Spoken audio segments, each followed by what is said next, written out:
In the long history of Sri Lanka, there have been difficult periods. There have been murders, there have been assassinations, there have been riots, there have been good deeds and bad deeds. Last July, we had one of those bad periods, but in time to come, it will be forgotten. I see in one of your newspapers there's an advertisement in which some people are trying to make us remember that day.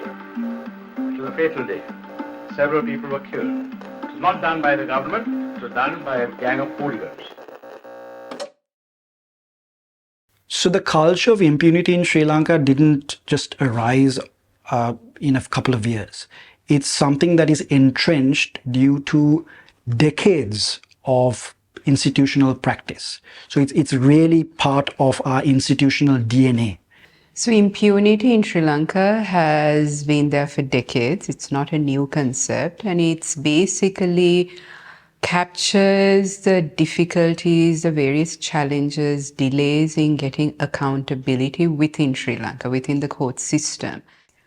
Impunity, we characterize or we define impunity as persons not being held accountable. So impunity can function at many levels, even in many spheres, the state, even personal, interpersonal relationships, institutionals, within even civil society institutions. So if you do something wrong, or if you harm someone, you break the law, you perpetrate a human rights violation, but you don't ever have to answer for that. You are not held accountable. That is what impunity means. Well, we have an entrenched culture of impunity in this country. People talk about it being entrenched, but what do we mean by it? And I think that's where the issue lies. And this is mostly in relation to the complete lack of accountability, the complete lack of justice. There is no real moral high ground in relation to what's right and wrong. And because impunity is so entrenched, people get away with crime.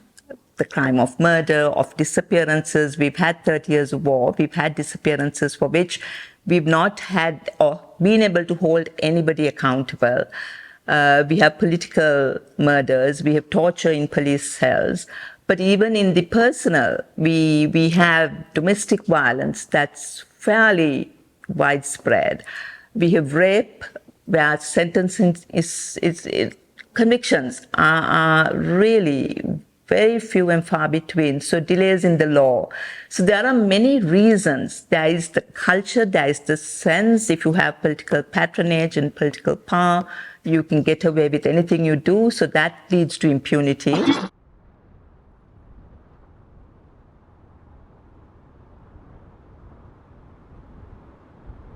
මේ 2023 9 මාසේ 17ට අයියා නැති වෙලා අවුරුදු 5යි. එයා අර මානසික රෝගයකින් පෙළෙච්ච කෙනෙක් නිසා එයා මානසික රෝහලේ බෙහෙත් අරගෙන මාසයක් නතර වෙලා ගෙදර ඇවිල්ලා වෙනකොට මාස 2ක් විතර වගේ වෙන්නේ නැති ඒ සිද්ධියටම එයා මුණ දෙනකොට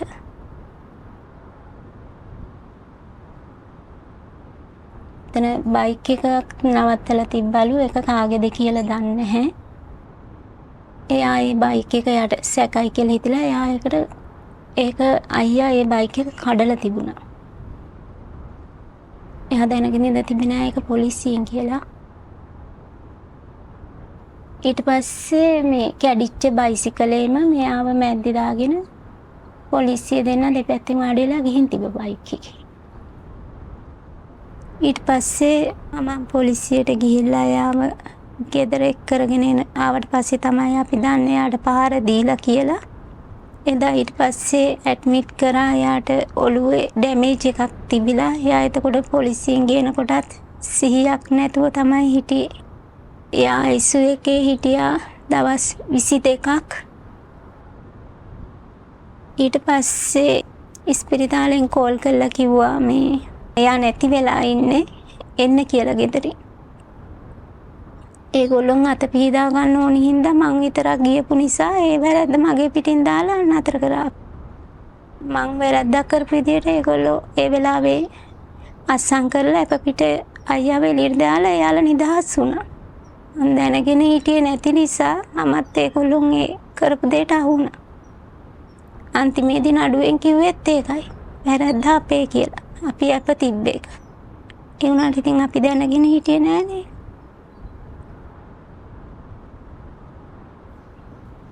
පොලිසියයි ඉතින් එයාලගෙන් එහෙම වැරද්දක් වුණා නම් ඒගොල්ලොන්ට ඒ වෙලාවේ ඒක හදාගන්න තිබ්බා. එයාව ඉස්පිරිතාලට කොළඹින් කිව්වෙත් අයියව පුළුවන් තරම් ඉස්පිරිතාලේ ගෙනල්ලා තිබ්බනම් ඒ වගේ මොලේට ලේ බහින අය එහෙම හොඳ කරන්න අවස්ථාව තියෙනවා. හැබැයි ඉක්මනින් ප්‍රතිකාර ලැබෙන්න ඕනි කියලා.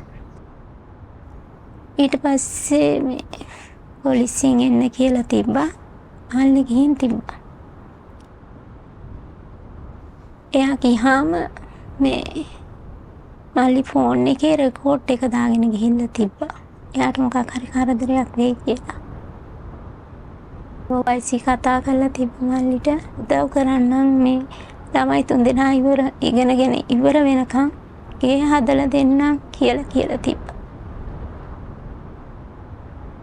මං කිව්වා එපා. අපි මස් කඩේකට හරකෙක් දුන්නා නෙවෙයි මරන්න. සල්ලි සතයක්වත් ඕනේ නෑ මට කියලා.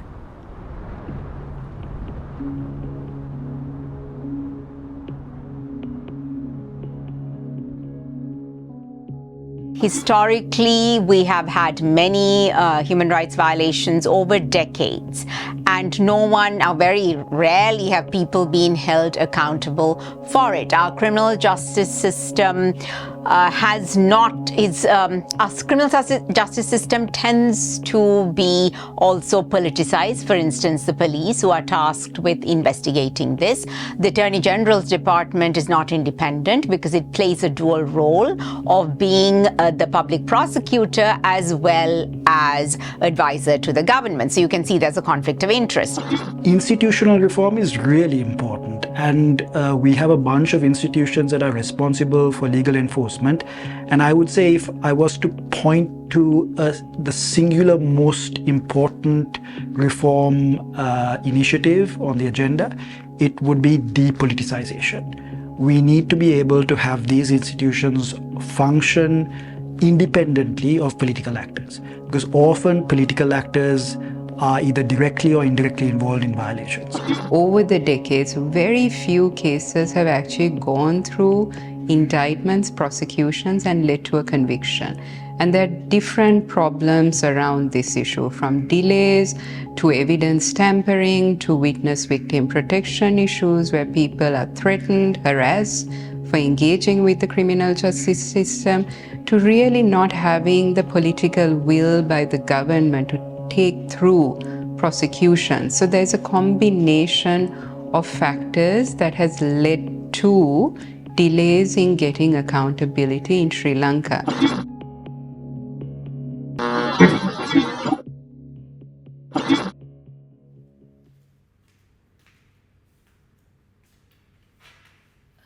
Just give us a brief overview of the Krishnanthi Kumaraswamy case. You know, it's ironic that 25 years after the conclusion of the trial, after judgment was delivered, people are still talking about the Krishnanthi Kumaraswamy case. And that's because a case that was meant to herald a new era of accountability, particularly in respect of, conflict-related crimes. Krishnanthi was a 19-year-old student of Chundikuli Girls' School, Jaffna. She was returning home after sitting for her advanced level examination. She had to pass a military checkpoint on her way home. So she was cycling past this, and this was a place she passed daily in Chemmuni. She had been detained, stopped at the checkpoint, gang raped by the entire unit of soldiers manning the checkpoint, and murdered. She was strangulated with a rope and her nude body buried in the waterlogged grounds behind the checkpoint.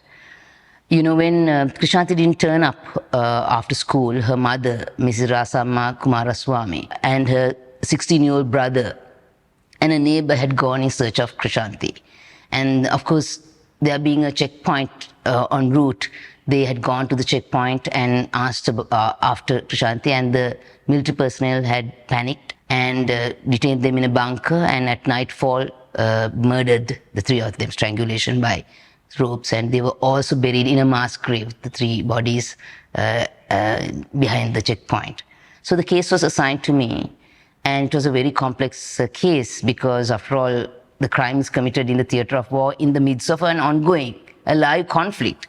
It was successful prosecution. We secured convictions, and in terms of the law, all the accused were sentenced to death, and the Supreme Court affirmed and upheld the conviction and the sentence. And I believe that was the first case where crimes committed by military personnel in the theatre of war against civilians was successfully investigated and tried here in Sri Lanka.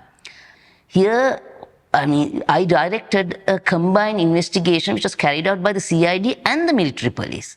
And a significant part of the investigation was, in fact, conducted by the military police. In fact, the breakthrough came because of their investigation. And that actually captures the essence, the significance of the case, because it demonstrates that where there is a political will to advance accountability for conflict-related crimes, all the other, the state sector, apparatus falls into place. It was meant to be the threshold for numerous other cases, conflict-related investigations and crimes, but it didn't happen, which is an absolute, pity.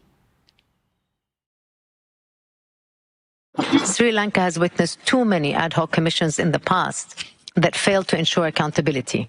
The Office of Missing Persons has not achieved the results that provide satisfaction to victims. What is needed is a coherent plan that connects the different elements of truth, redress, memorialization, accountability, and creates the right enabling environment for a successful and sustainable transitional justice process. Accountability remains the fundamental gap in attempts to deal with the past, and as long as impunity prevails, Sri Lanka will achieve neither genuine reconciliation nor sustainable peace. Fundamentally, it is and remains the responsibility of the Sri Lankan authorities to directly acknowledge past violations and undertake credible investigations and prosecutions alongside other accountability measures. However, as long as this accountability deficit remains, the international community can and should play complementary roles. Means to do so include use of accepted principles of universal and extraterritorial jurisdiction to investigate and prosecute alleged perpetrators, and support to the relevant accountability processes in third states, as well as the fair application of targeted sanctions against credibly alleged perpetrators.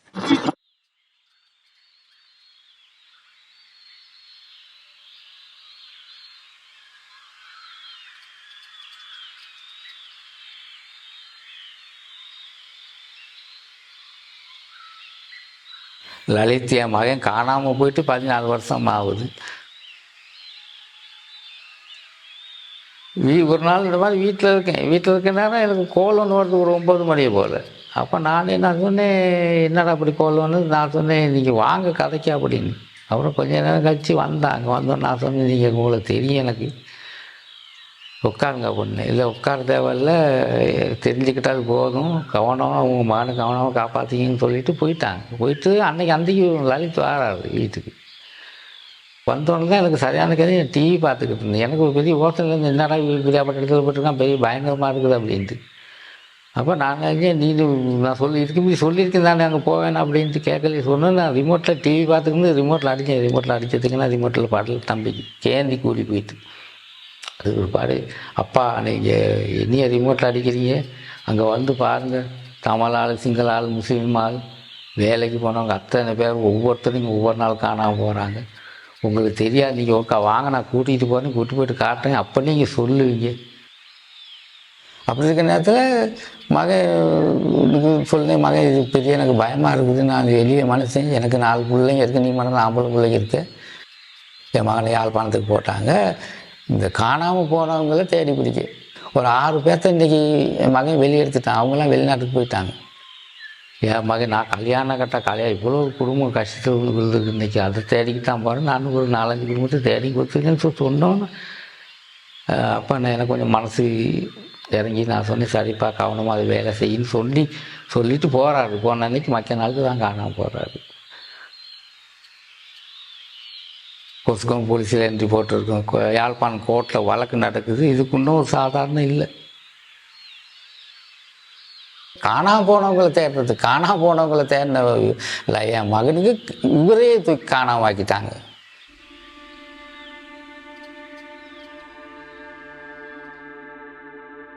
In Sri Lanka, if you carefully look at the ethnic conflicts between Tamils and the Sinhalese, there has been mass human rights violation, atrocities committed against the Tamil community. The state, by its design, was against the Tamil community's grievances, and the way that the war ended, the way that the state itself promoted Sinhala Buddhist nationalism based on the war heroism itself shows to us how the government is willing to even give any form of justice to people who suffered during the end of the war. And with that, it also very interesting to observe how after the end of the war, the state itself was looking for new enemies that involved the Muslim community and the Christian minority, where it started targeting these Christians and Muslims in the name of Sinhala Buddhist nationalism. So in Sri Lanka, for any politician who wants to talk about national security has been using the Sri Lankan ethno-religious minorities and their conflict and the reasonable grievance that these people have been grappled with as something to portray as their traitors or terrorists or unpatriotic. Well, the anti-terrorism law that we have here is called the Prevention of Terrorism Act, or PTA as we call it. PTA was historically used against the Tamil community, and after 2019 Easter attacks, it was used against the Muslim community in pretty much the same way. What it did was the fact that that law was one of the means through which they normalized impunity. And it also meant that in order to obtain the confession, people were subject to severe torture. This is documented via Supreme Court judgments, via the Human Rights Commission. It is not under dispute at all. What the PTA does, it gives excessive powers to the police to abuse detained persons, to violate human rights. Therefore, I would say the PTA is one of the cornerstones of the means and processes through which impunity was entrenched and normalized.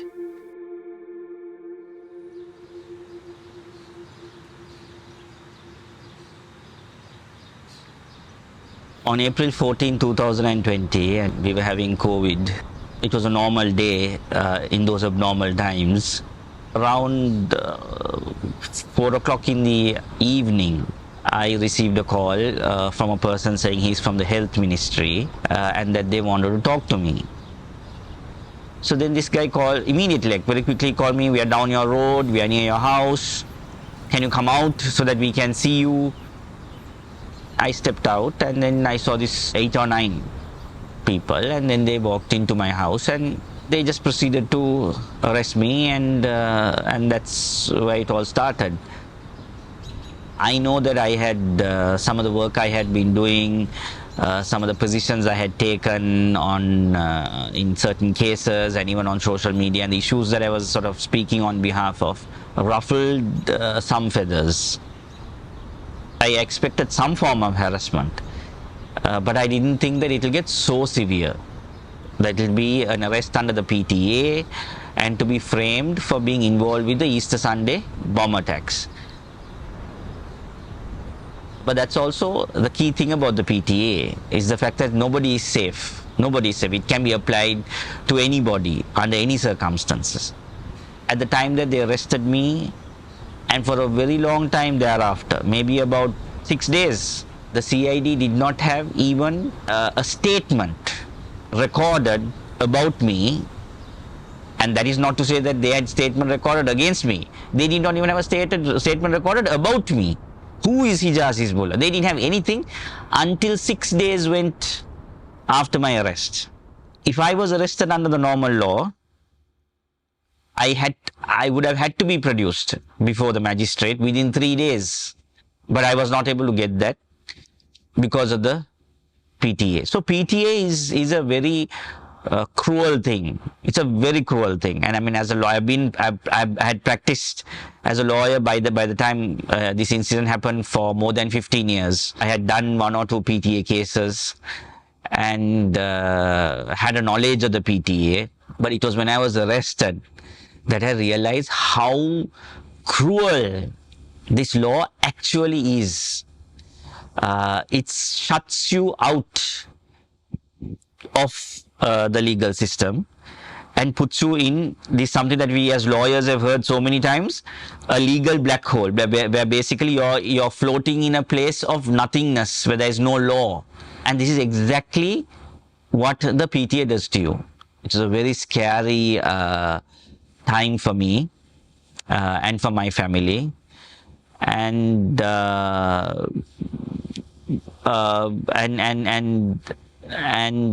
of course, I'm here because a lot of people chose to challenge the arrest, challenge the narrative about me, ask questions about what was being said, and it was because of that fight back and pushback that I had the benefit of, that you see me seated here talking to you. My treatment in the hands of the CID and then subsequently in prison as a remand prisoner, I must say, was completely different to the ordinary prisoner. Of course, I had a lot of attention. I had a battery of lawyers. I mean, I didn't have a team. I had a battery of lawyers, and some of the best lawyers in Sri Lanka were representing me. A lot of media attention and a lot of international attention. So obviously, the treatment that I was subject to was completely different. But I certainly saw what other people were being subject to, and that was completely very, very sad. It was very sad, very cruel and very sad.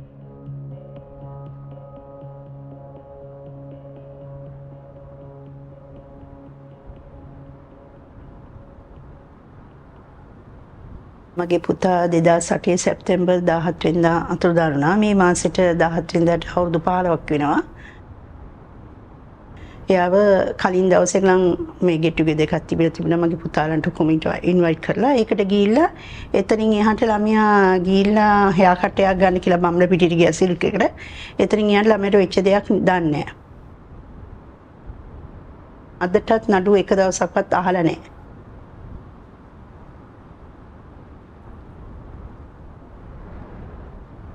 හරි අහිංසකයි යා. මගේ දුව වගේ නෙමෙයි, මගේ දුව ටිකක් සැරයි, මොකක් හරි අඬ ගැවුවොත් එකපාරක් යනකොට දෙන්නේ. ඒ වගේ ළමයෙක් තමයි ගත්තේ. ඉතින් ඒ හින්දා තමයි මම මේ සටන් කරන්නේ යාට.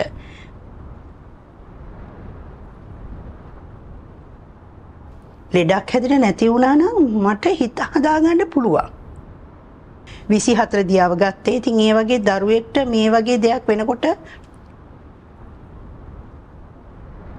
අනික හිතට ලොකුම දුක තියෙන්නේ මගේ අවුරුදු 24 දරුවෝ අරගෙන යාගේ හොඳම කාලේ මේගොල්ලන් මේව කරගෙන මේ ඉන්නේ නාවික හමුදාවේ 13 දෙනාම හොඳට උසස් වීම ලබනවා.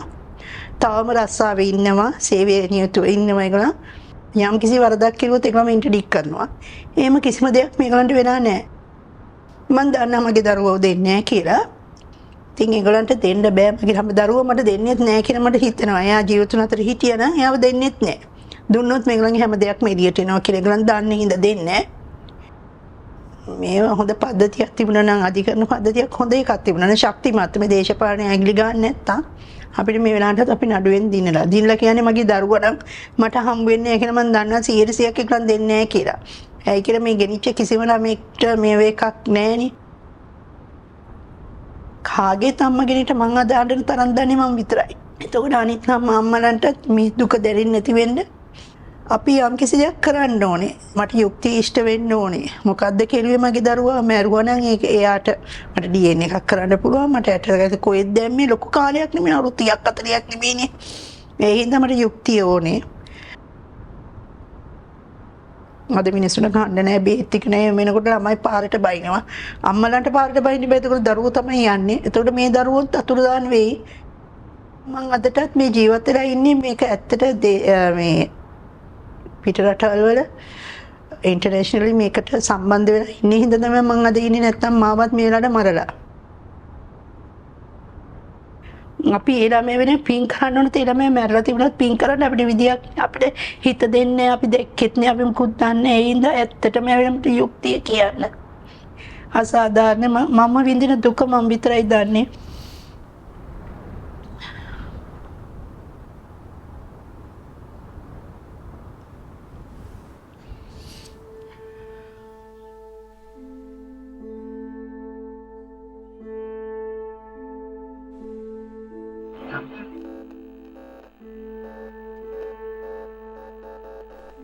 What is a nation but a confounded embrace? What is a body but the politics of a state? The impossibility of de jure or de facto bringing violations of machinery to account. Decade after decade, men commiserate misery, foster last names, placeholders for pain, commission the extra-legal, the arbitrarily enforced, indignity upon indignity upon indignity, emergency upon emergency, a country that covenants belonging in collective amnesia, in the removal of burial rites, in the ground and the water, in the blood and the brain, in the subtle alchemy of language and longing, in the critical mass of all necessary forgetting, in smoke screens and inquiries, in public blankets of immunity, from indemnity acts to the burning of a library, from Valikada to Arantalave, from the eastern province to Eppavela, Parara to Singham to Kadirkama, Nittambua to Batiklo, Mailanthai to Mirusuville, Sivaram to Lasanthar, Muttur to Bolgoda, the central bank to Rupavahini, Tissanayagam to Tajuddin, Eknalikoda to Jayanta, Anaf to Shaktika, Kumaraswamy to Kamalita, in the PTA to the ATA, Sansoni to the OMP, public security ordinances to presidential commissions of inquiry, from Easters to assassinations, fixtures to fractures, beliefs to belligerence. What is the body but the politics of a state? What is a nation but a confounded embrace?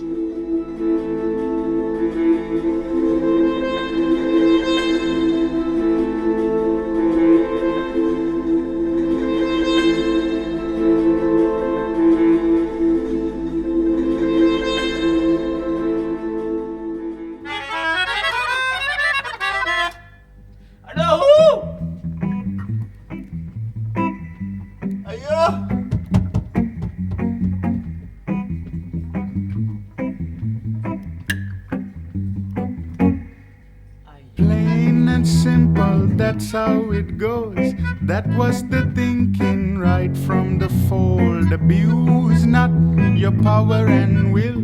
Thou shalt not commit us all into sin. Your words mean nothing at all. How can they when you speak such a farce? Your presence now makes our blood boil. The sight of your face makes children cry.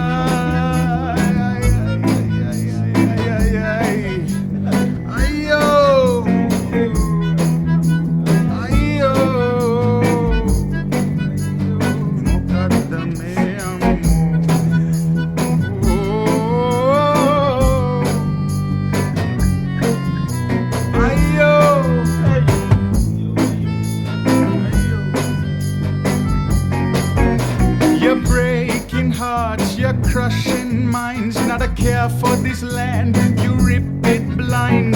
Do you have an answer for economic debt? The death of our animals, birds, bees, and trees. What about the plastic in our seas? Where are the crops that grew carefree? What's up with that demon port city? Killing all the west side fish and reefs. The fishermen they strike, farmer suicide. Sanctuaries burn while guns kill flight. The elephants die, conflict is high, no human rights, our lakes destroyed. Once luscious lands are now bone dry. MPs green lighting heroin supply, restricting a